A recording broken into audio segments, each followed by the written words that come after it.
everybody, this is Lightstar and welcome back to my channel. I have a very special guest for you today and it is going to be Mr. M or M. And for those of you who may not know who he has done with Ms. M a 5-segment audio with Tolek of the Andromeda Council, and you can find these recordings on Tolek from Decoding on YouTube. So you can go watch all those 5 segments because it's really great information, and they talk a lot about the deep disclosure and the financial system. And so we want to answer the galactic information as well, because we all know so many changes are happening on the planet. And I wanted to bring in this special guest to talk about some of the more spiritual aspects of this. So I'm going to have him also talk about his background, just to give you a little bit of a synopsis about who he is. And then we're going to talk about some really interesting gateways and numbers and wherever we go with some of the spiritual awakening information that's happening and that I think is really important for you guys to know. So with that said, I just want to welcome my guest, Mr. M. Greetings, glad to be here. And I want to first ask why you go by the name Mr. M. What's the purpose for the secrecy, I guess, on the names? Well, the anonymous is to protect our partners, because while the cabal is on its way out, it's not fully out. I've actually also come out with my pen name so that people can find my spiritual material, okay, which is Methuus Imhotep. Nice. Okay.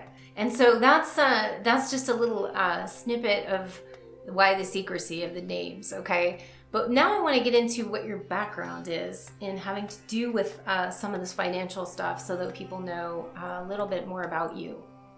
Well, it all sort of just happened by serendipity and divine synchronicity, I would have to say, because for me anyway, my whole life has been about my spiritual path. And I've been mentored by my guides, and so I believe this is all divine orchestration. Mm-hmm. Even though at different times it was obvious that there was a guiding hand and other influences inserting themselves in this, and you'll learn more about that in the deep disclosure. But clearly there's quite an orchestration for positive change. Absolutely. And how did you get started in some of that? Well, I mean, my spiritual path obviously is one aspect which just rose up to meet me. I've been very much aware and awake since my teens, and so many experiences guided me into that. But then as far as the finance goes, I really just wanted to tell my spiritual stories in Hollywood, and that led to where do you get $100 million to tell your story in film? Mm-hmm. And putting that out there to spirit, in essence, I needed help finding that money. Mm-hmm. And so it began to show up in my field in a variety of ways, and one was by means of a Hollywood producer that said, wow, you have all these weird banking acronyms, you should meet a friend of mine. And we were introduced. He was also very spiritual.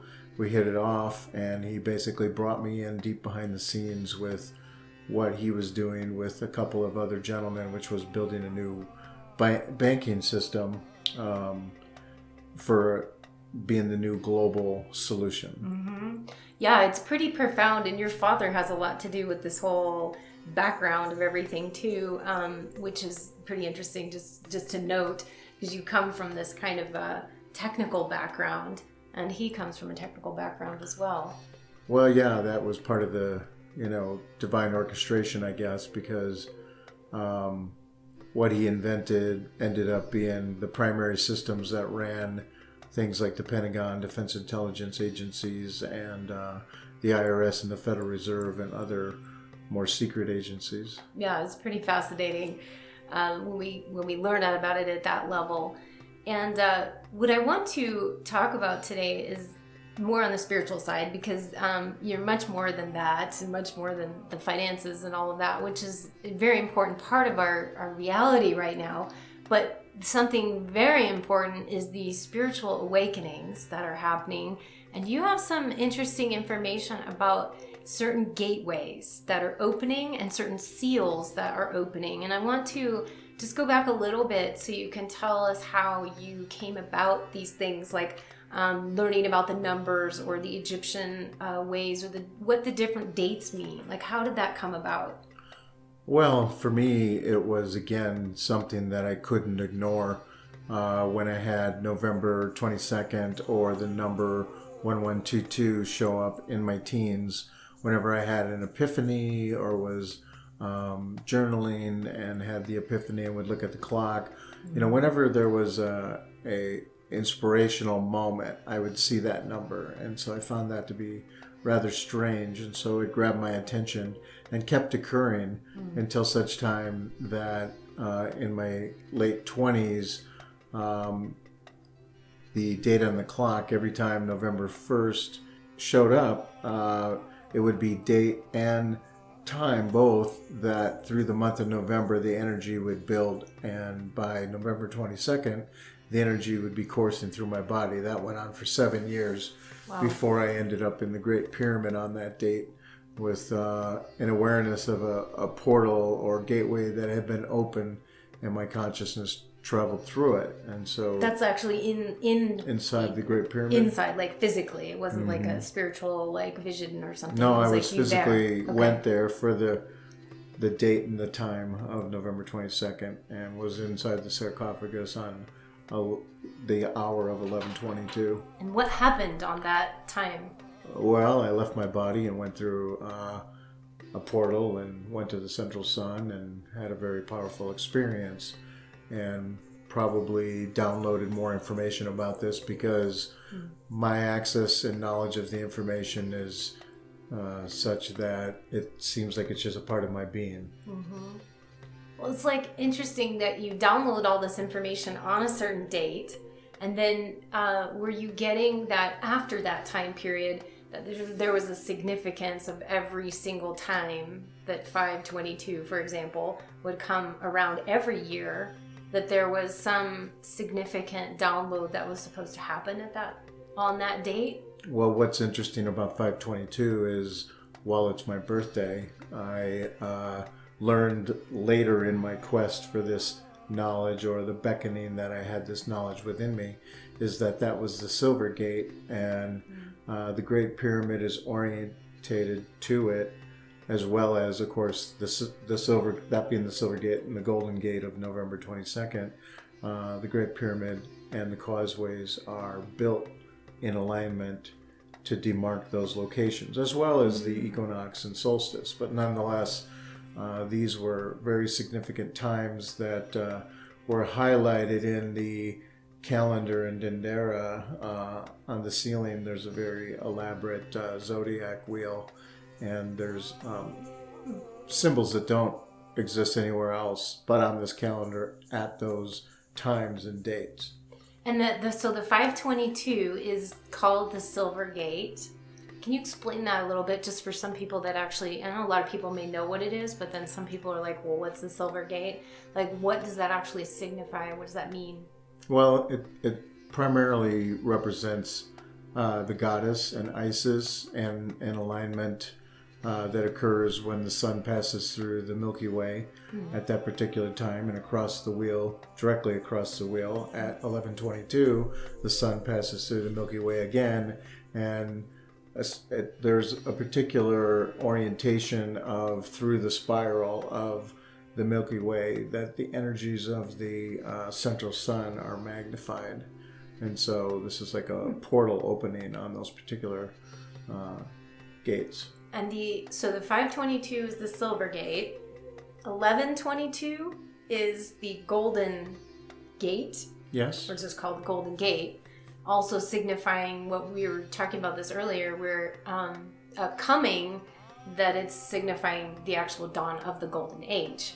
Indeed. Yeah. It's a spiritual ascension. It's a raising of consciousness, where the 522 silver gate is more of an abundance, health, wealth, all around general well-being and everything flowing. And so a lot of people have experienced that since last 522, that there's been an increase in synchronicity. And that's the other thing that I found around this. Every time November rolled around, there was an increase in synchronicity of numbers, particularly these numbers, and the numbers from the book material, which represent more light codes and frequencies. Yeah, I just want to mention too, because you want to mention some of the books that you have out as well, so that, I don't know. Yeah, those can be found at 7sealcodes.com. Okay.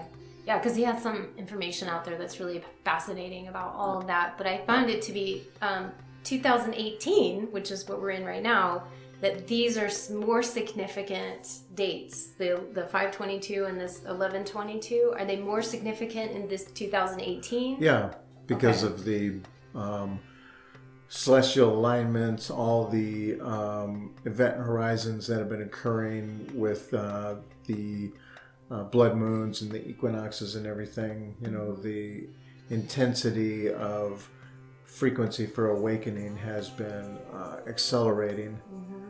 And so I think it's also important to realize that there are other ways that you can quicken your awakening. And that's something that I brought a lot of information through that is also at my YouTube. You can find me there under Mithyu Imhotep. And the seventh seal activator is something that's changing people's lives lately. Yeah, let's talk about that, because that's really exciting stuff. This is the seventh seal activator that you created.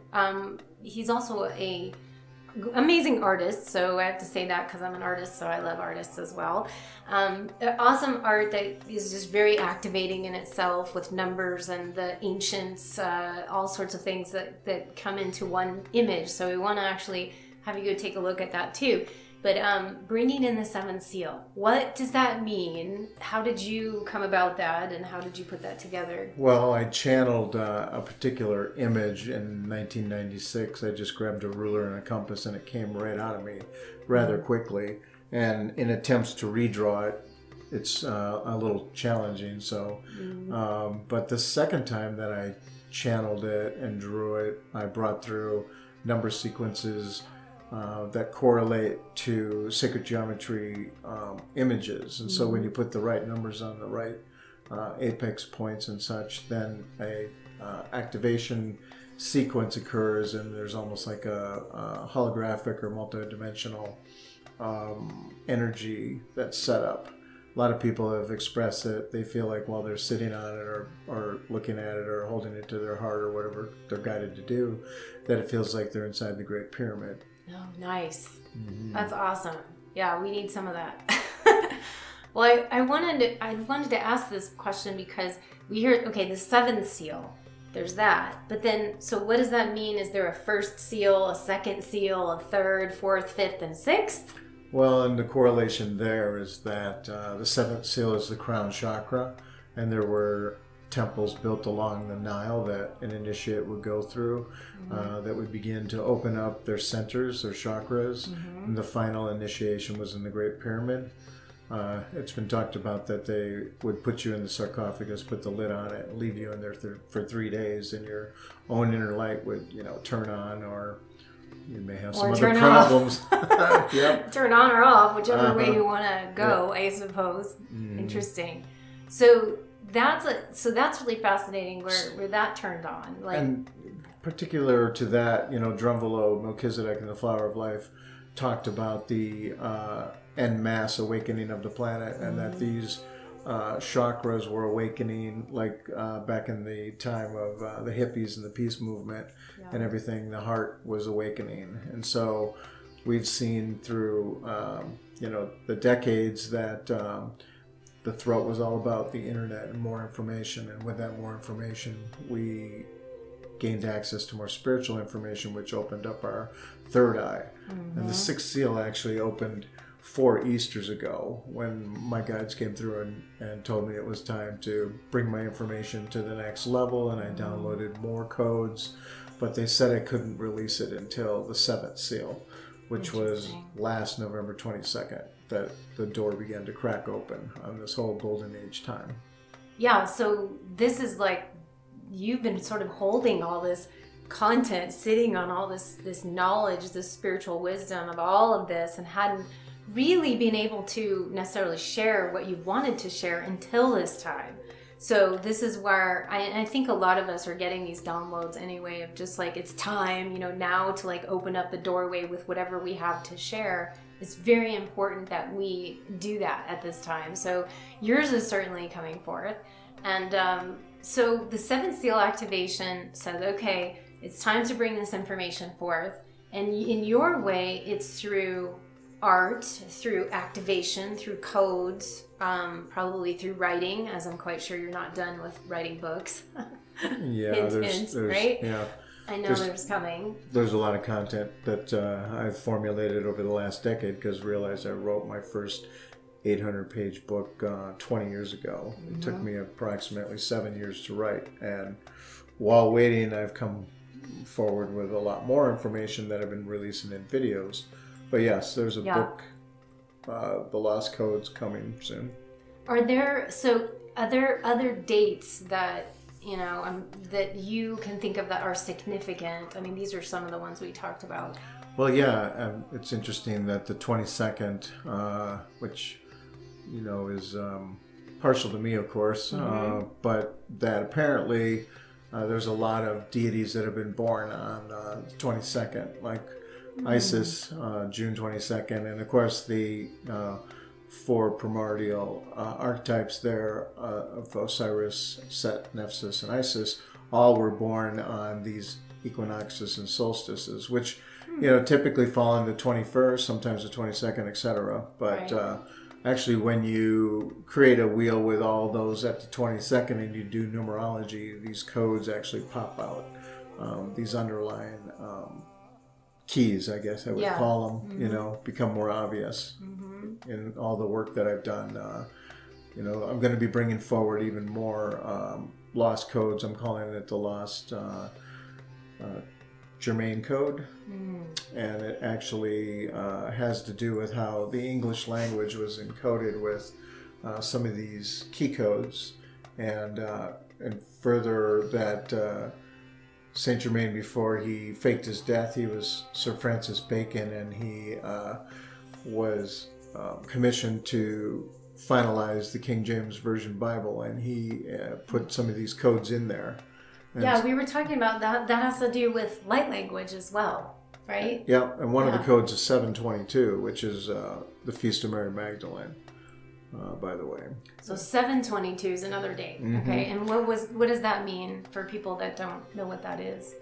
The Feast of Mary Magdalene? Well, it's just honoring Mary Magdalene, as a significant player. So it's taking Mary Magdalene, which we all know, as they've portrayed her as the prostitute and the nobody and the woman that didn't have any significance, is now actually has her own date as the significant. That's from the 1500s, but she has been more recently recognized as a saint. But of course, she was a disciple, and she was, more intimately involved as a leader. Yeah, and I think we're all coming to the realization of this balance of the masculine and the feminine. And the divine feminine resurgence was never about going into feminism and completely wiping out men because we've been, downtrodden. It's really all about honoring each other for the beauty in each other, so that we're not overbearing one over the other. So. Well, yeah, and the church also, was instrumental in suppressing the goddess, because, the balance is key. And so one way to cause people to, fear or shun away from that is to cut them off from their sexuality, and so really have to have a whole system with everything online for your spiritual body to be fully ignited. And in order to master your emotional body, you need to be in touch with all these things. You can't suppress anything. Yeah, all the emotions and everything that you're in touch with, you have to have full awareness of now. I think we're really all coming out of that spiritual closet in many ways. So I want to talk about your experiences with Isis, though, in terms of have you had any, spiritual connections, contacts with the energies of Isis in any way? Absolutely. I've had her show up in channelings. I've had her incarnate. That's one thing, far more of all these deities and archangels and the like, even ascended masters, are incarnate now. Yeah. Because this is such an auspicious time for the upliftment of humanity. So yeah, I've had quite a few close encounters with her. So in your experience, feeling that she is incarnate at this time, okay, as a physical being, as well as some of the other layers. And I believe in more than one form. Yeah. Quite frankly, because my understanding is that the creator beings, the Elohim, they were 12 males and 12 females. And they created all these races, universes, and everything, and then they imbued themselves into those creations. And so part of the awakening process is to sort of go online with your heritage and your archetypal oversoul. And, I know that I've identified aspects of myself that reveal that to be true. Yeah.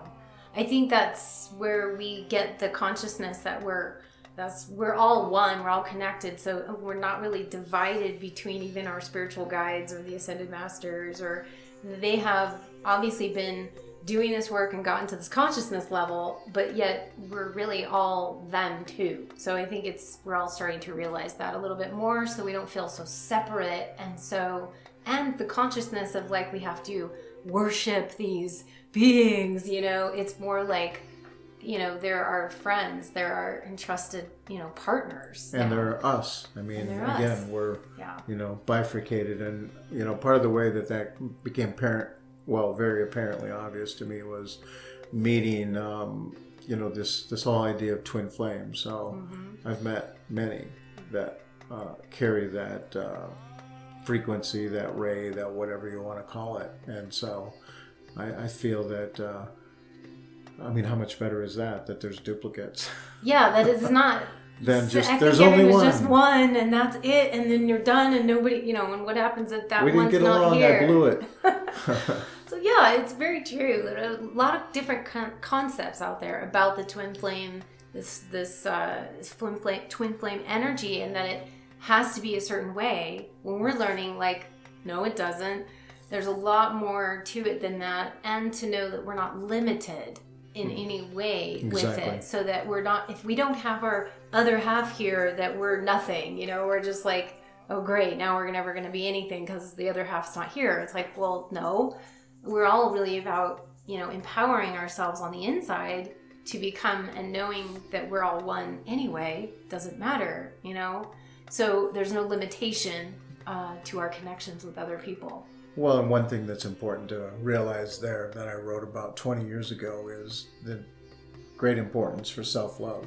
Yeah. You really do have to peel away the onion layers and resolve all issues so that you can have total, complete self-love. And then when you are essentially complete, you'll have a much better time engaging with those other aspects of yourself.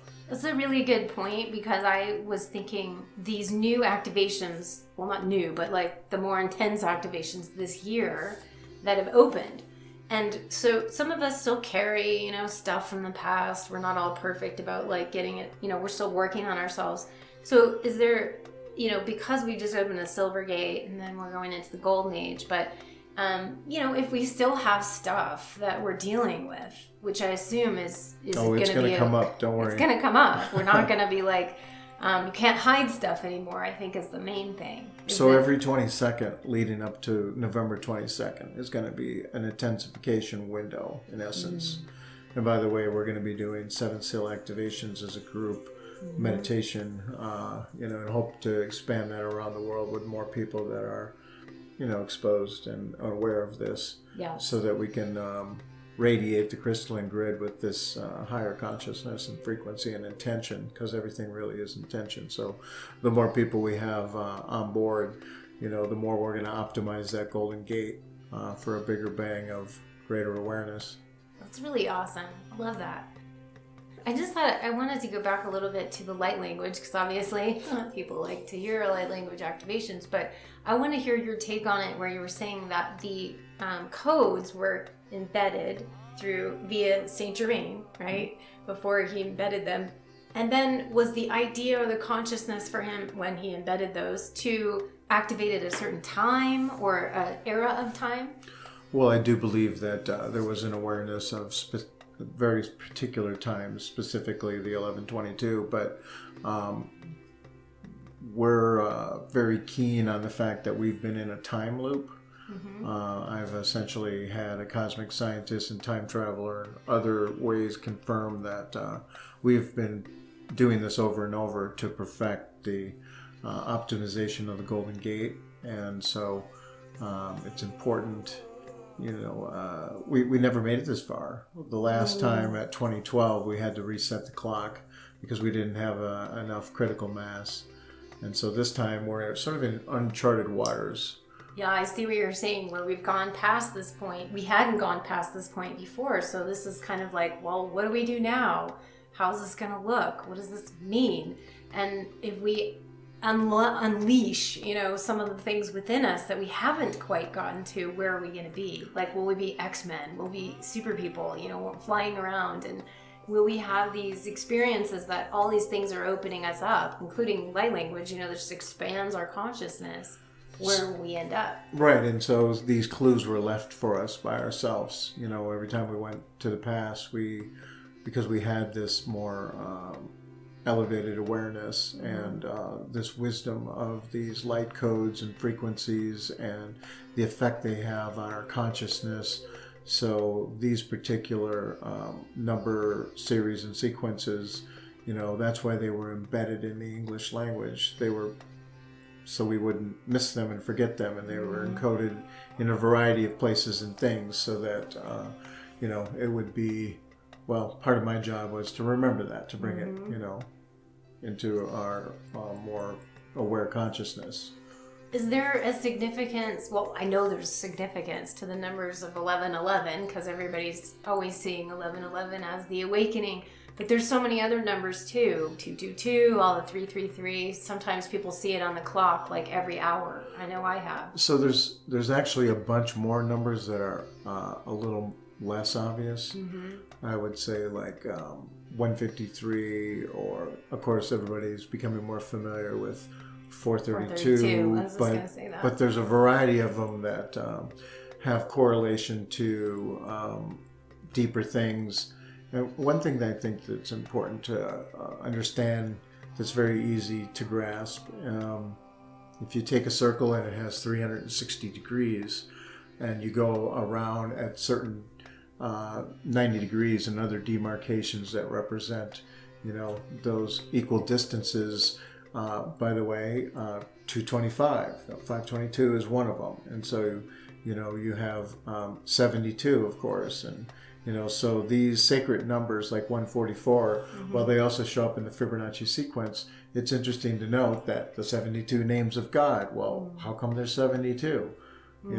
Well, that's because, it correlates to these transcendental numbers, let's just call them. And so there are certain numbers that are above and beyond the ones we all know about, that have certain specific either meaning, activation, encodement or something for all of us, as for consciousness, for us to become aware, to become awakened, to, if we see them on the clock or something, it shifts us somehow. Yeah, and I say transcendental because they have more of a quantum correlation in the sense that their frequency maybe pierces through other dimensions, or pierces, into our DNA. It goes across dimensions, and so these certain vector points with these particular numbers have, a greater impact on us.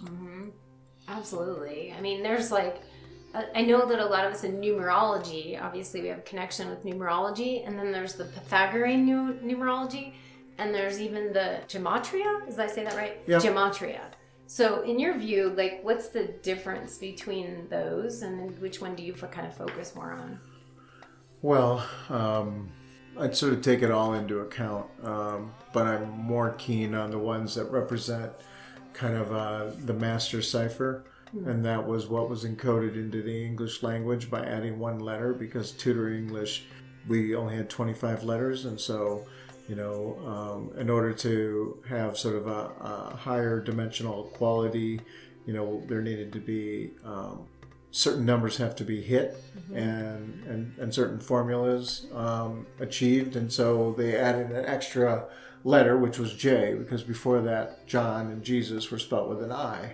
And so by adding that J, the pen pal team that crafted the English language and made modern English also attributed number series that represent 369, which is another powerful combination. And there's a lot of ultra-dimensional things that can be said about what happens when these numbers are applied to each letter. So that created a cipher, or the gematria, that is more revealing. Yeah. And so when you work with that and look at letters, or rather at words, some very profound things happen on certain key phrases, which I've highlighted in a lot of my material. That's really interesting. Yeah, because everybody has a different take on the numerology, and it can be way different if you're looking at it from the Pythagorean versus the gematria versus another.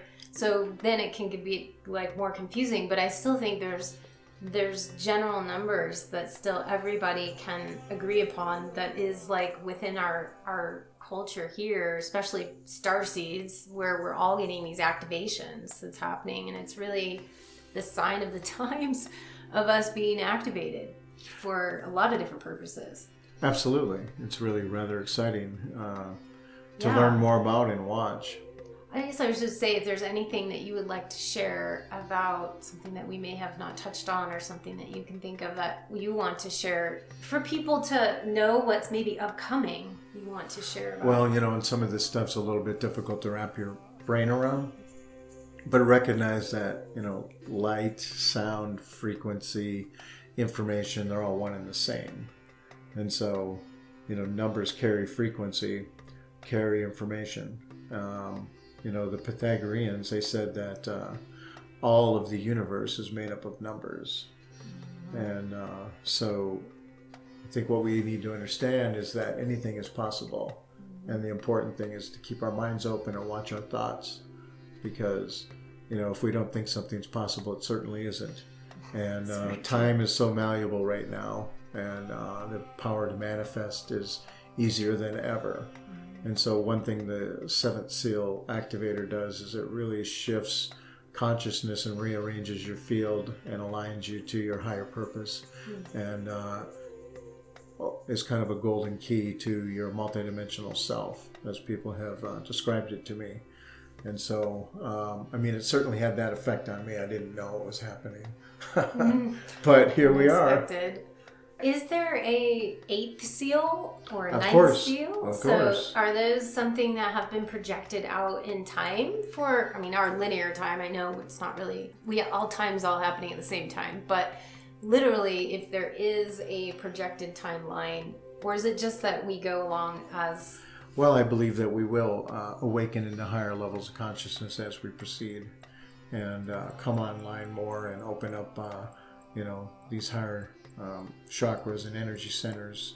So if at a certain time we feel that we've gotten past another certain point, because here it's like, well, we got past this point, then maybe at a certain level, then maybe the 8th seal is revealed, but there's no timeline like in 2050 or something like that. No, not that I've been given, but I do think it's very interesting that Revelations has a correlation to the seals, and that the opening of the seals triggers this and indicates that, and so forth. And I'm going to be coming out with some of my material, maybe in a video, most likely, that shows the underlying value in There are certain correlations. I don't know all of them, but I know even like the, the seals of like the horsemen and things like that, they get unleashed at certain time periods. So, well, the horsemen are far less ferocious than the Bible wants us to believe.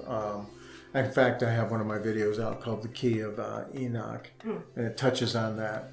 Because Enoch was taught a lot of these divine codes by Uriel, and it was revealed that the zodiac and the playing cards and these sorts of things that are the divine source codes for divination were being taught to him. And he was told that when you understand these things, you can be a master over your dominion and understand the season and reason of things. And so the horsemen are really just bad times that it's more dry, or it's less, whatever you want to say, let's say for planting crops. It's not as favorable. Right.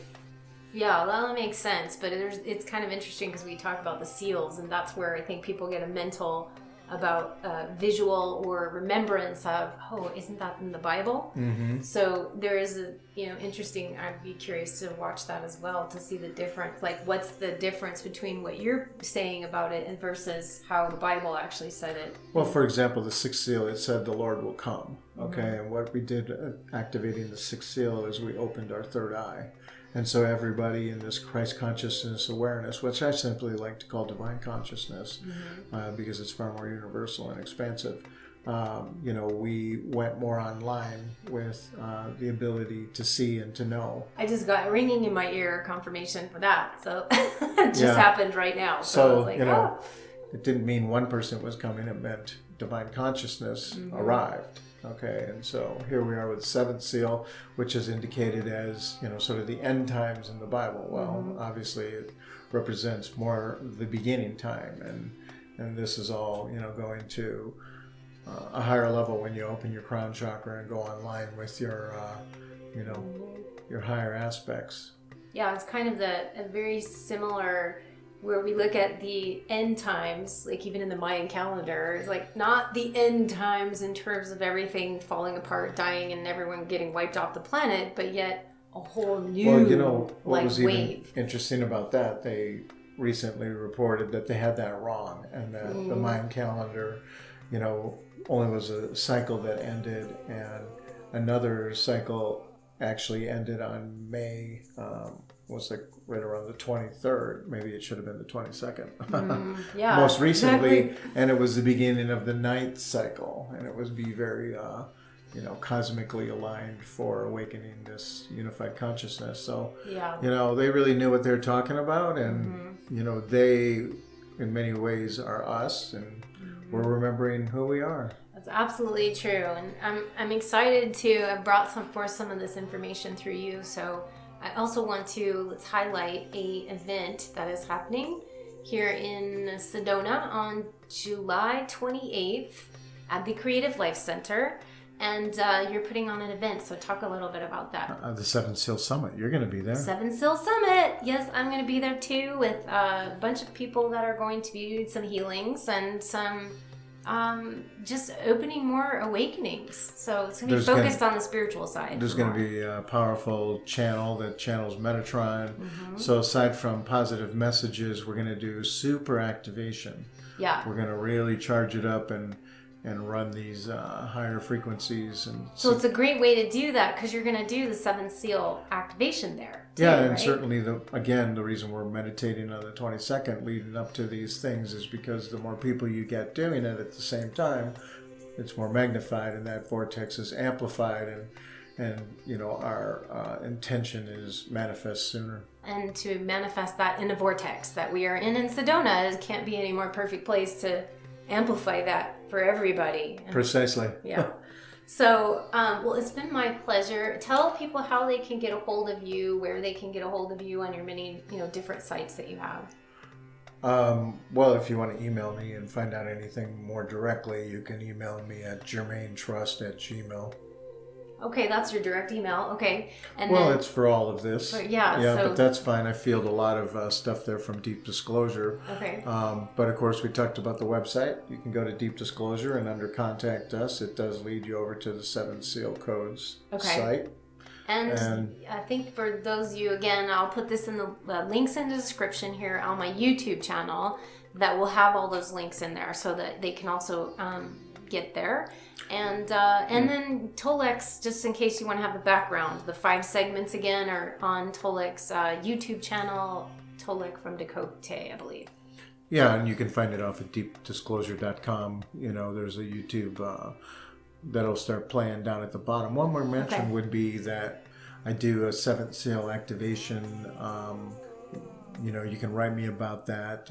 It's a session, and actually Miss M will join me in that if you wish, and we do a clearing and an activation, and it's very powerful. Awesome. It can be done remotely or in person, but that's something that we've been guided to do, and people's lives are changing from it. That's awesome. Well, I'm excited for all the stuff that's coming forth, and very, very honored to have you on here to share with people some of this really important information that needs to get out to the public for awareness and for deeper contemplation, for deeper awakenings and whatever happens there for all of you. So I really appreciate your time and coming on here. So, oh, my pleasure. Many blessings and much love. Any last words you want to say to anyone? No, let's just do this together. We're here for the same thing, you know. The more the merrier. All right. Thank you so much. Okay, guys. So if you want to join into this wonderful tribe and hear some more awesomeness coming forth with light language, oracle consciousness readings, and much more, go ahead and join the channel and be a part of this wonderful experience. And if you'd like to have session work with me, you can find my information on lightstarcreations.com, where I have all sorts of session work for starseeds and light language activations, my artwork, my oracle deck, and much more. So thanks, you guys, and we'll see you next time. Bye now.